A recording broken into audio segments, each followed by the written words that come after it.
आप सुने होंगे कि सारण जिला में पानापुर प्रखंड सबसे सुदूर इलाके में आता है, सबसे पिछड़ा इलाका में आता है।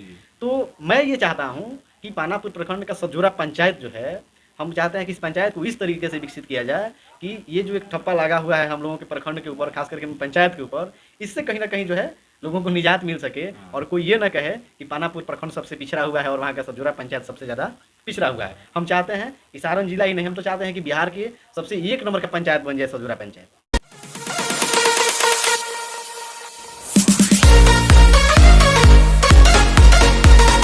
स्वागत है आपका YouTube चैनल सूचना केंद्र में। मैं जितेंद्र कुमार आज सतजोड़ा पंचायत के भावी मुखिया प्रत्याशी बिगनी देवी के पुत्र अनुज कुमार दास जी से कुछ खास बातचीत करने पहुंचे हैं। और ये छात्र राजनीति से अभी के डेट में मतलब पंचायती राज के चुनाव में इन्होंने कदम रखा है। स्वागत है अनुज जी आपको हमारे चैनल में। जी बहुत बहुत धन्यवाद जितेंद्र जी आपका। सर, आपसे हमें जानकारी चाहिए कि आप पहली बार पंचायती चुनाव में उतरे हैं, कुछ ना कुछ खास करना है आपको, कुछ ना कुछ आपके दिमाग में एजेंडा होगा जिसको लेकर के आप पंचायत के लोगों से सामने रूबरू होंगे क्या? जितेंद्र जी, सबसे पहले तो मैं आपको धन्यवाद दूंगा कि आप लोगों ने समय दिया। और जहाँ तक रही पंचायत चुनाव का सवाल, तो पहले हम छात्र राजनीति में रहे हैं जी जी। और छात्रों के सवाल को लेकर के लगातार यूनिवर्सिटी में हम लोग संघर्ष करते थे जी। सेशन विलम्ब के सवाल पर, परीक्षा के सवाल पर, नामांकन के सवाल पर। तो कई बार छात्र आंदोलन में भी हम लोगों की गिरफ्तारी हुई। लेकिन अब जो है पंचायत चुनाव का दौर चल रहा है। अनुज जी, आप छात्रों का राजनीति करते थे और अचानक आप पंचायती राज में चुनाव लड़ने का मन बना लिए, क्या आपका उद्देश्य क्या रहेगा? देखिए, छात्र राजनीति हम करते थे, लेकिन हम जब अपने गाँव में आए और लोगों के बीच में जब हम गए तो हमने देखा कि लोग जो है विकल्प तलाश रहे हैं। और विकल्प इसलिए तलाश रहे हैं क्योंकि लोगों को पंचायत प्रतिनिधियों के जरिए जो एक उम्मीद थी, कहीं ना कहीं पंचायत प्रतिनिधि जो है उस उम्मीद पर खड़े नहीं उतर पाए। जी। हम देख रहे हैं कि ब्लॉक में भी लोग काम लेकर के जाते हैं तो उनका प्रतिनिधित्व करने वाला वहाँ कोई नहीं है। जी। हम देखते हैं कि वहाँ भी काफ़ी भ्रष्टाचार है। आप जाइए तो आप कहे कि जाति प्रमाण पत्र बनवाना हो, आवासीय बनवाना हो, इन तमाम चीज़ों में हम देखते हैं कि लोगों को बहुत सारी परेशानियाँ होती है, बहुत सारी कठिनाइयों का सामना करना पड़ता है।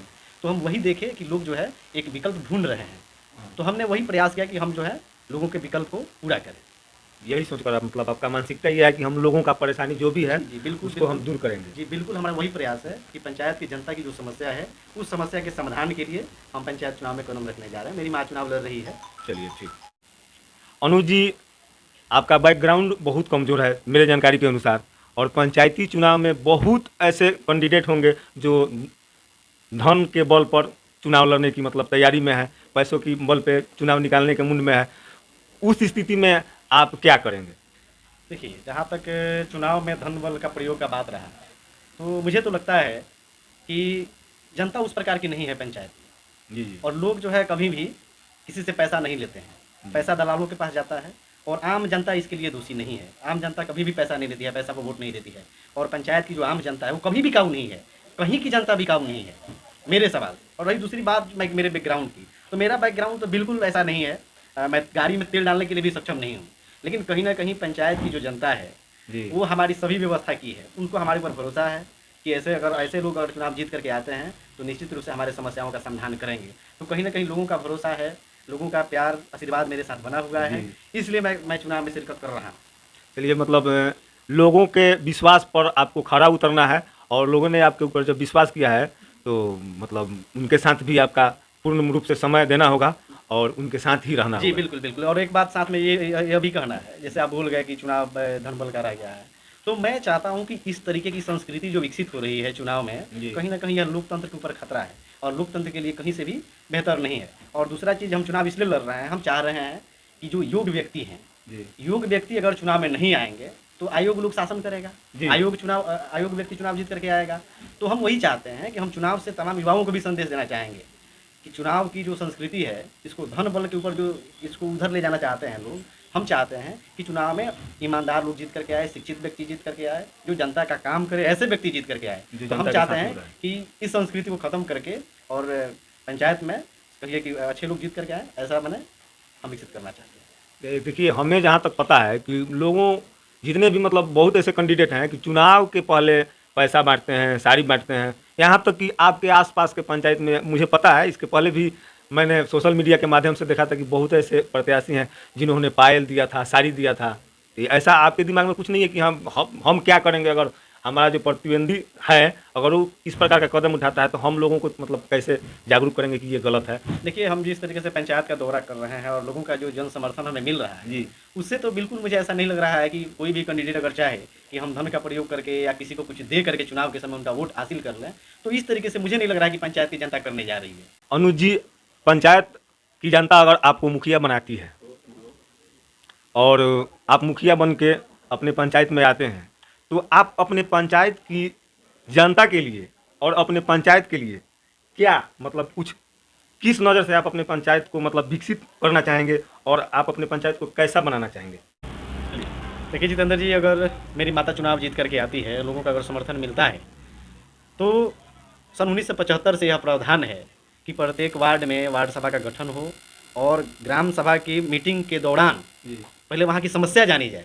वहाँ की ग्रामीणों से जब तक हम बात नहीं करेंगे, तब तक वहाँ की समस्या हमें जब पता ही नहीं चलेगी, तो हम उन समस्याओं का समाधान कैसे करेंगे? तो मैं अगर मेरी माता चुनाव जीत जाती हैं, तो मैं ग्रामीणों को बैठा करके वार्ड सभा की मीटिंग होगी और वहाँ ग्रामीणों को बैठा करके और ग्रामीणों के जरिए वहाँ की समस्या को हम सुनेंगे और ग्रामीणों के सहयोग से, उनके राय से ही वहाँ की समस्याओं का निदान हम लोग करेंगे।